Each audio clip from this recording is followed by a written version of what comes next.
صلی اللہ علیہ وسلم۔ بسم اللہ الرحمن الرحیم۔ پیارے باپ، اسلامی ویڈیو کے ساتھ آپ کی خدمت میں حاضر ہوں۔ بہت ہی معلوماتی اور ایمان افروز ویڈیو ضرور دیکھیں اور اپنے باپ کے ساتھ شیئر بھی ضرور کریں۔ یہودیوں کا بندر بننا۔ جیسا کہ اسلام میں جمعہ والا دن عزت والا دن ہے، عیسائیوں کے لیے اتوار اور ہندوؤں کے لیے منگل، اس طرح یہودیوں کے لیے ہفتہ کا دن محترم تھا، مگر فرق اتنا ہے کہ اسلام میں صرف ان لوگوں پر جن پر جمعے کی نماز فرض ہے، جمعے کی پہلی اذان سے ختم نماز تک وہ دنیاوی کاروبار کرنا حرام ہے جو نماز میں دخل انداز ہوں۔ عورتیں، بچے، مسافر اور بیمار لوگ اس حکم سے علیحدہ ہیں کیونکہ ان پر جمعہ فرض نہیں ہے۔ لیکن یہودیوں اور عیسائیوں کے ہاں ان سارے دنوں میں دنیاوی کاروبار حرام تھے اور خاص کر شکار کرنا سخت جرم۔ موسیٰ علیہ السلام کے بعد یہ واقعہ پیش آیا کہ بنی اسرائیل کی ایک جماعت بغیر کلزم کے کنارے شہر ایلا میں رہتی تھی جو مدینہ منورہ اور شام کے درمیان ہے۔ یہ لوگ مچھلی کے بہت شوقین تھے۔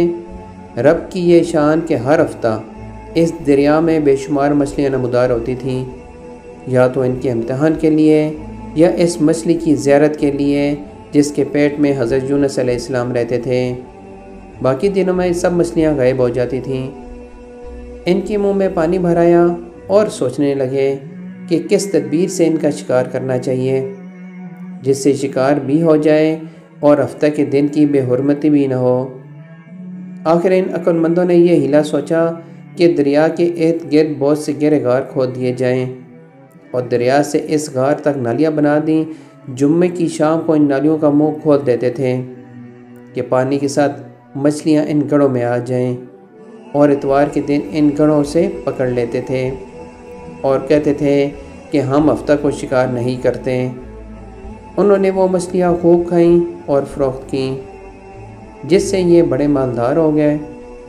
40 یا 70 سال تک ان کا یہ عمل رہا۔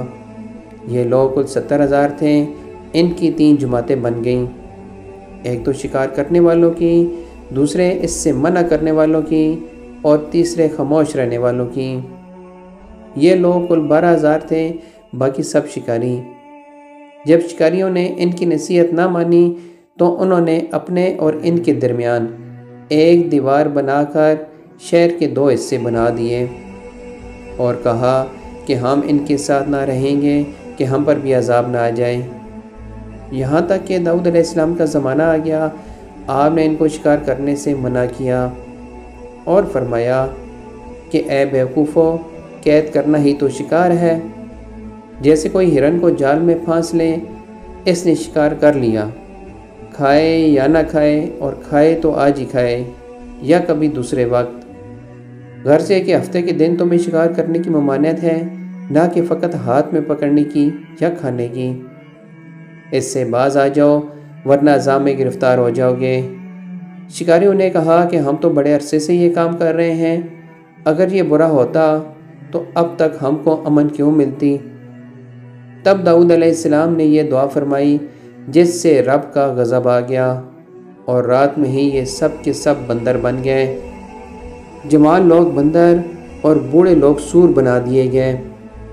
ان کی عقل و حواس تو باقی رہی مگر ان کی قوت گویائی جاتی رہی اور جسموں سے سخت بدبو نکلنے لگی۔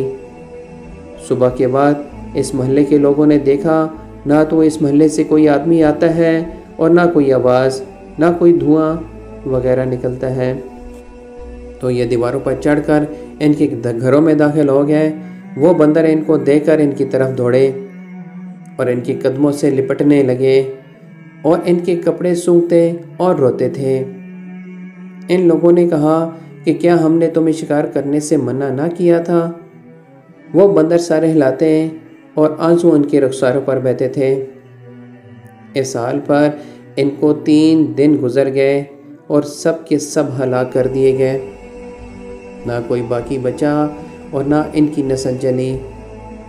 لوگوں میں یہ مشہور ہے کہ موجودہ بندر انہی کی نسل میں سے ہیں، لیکن یہ غلط ہے۔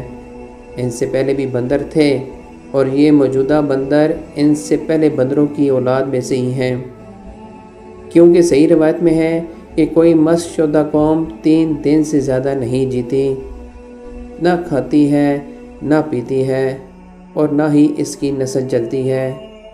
اللہ اکبر۔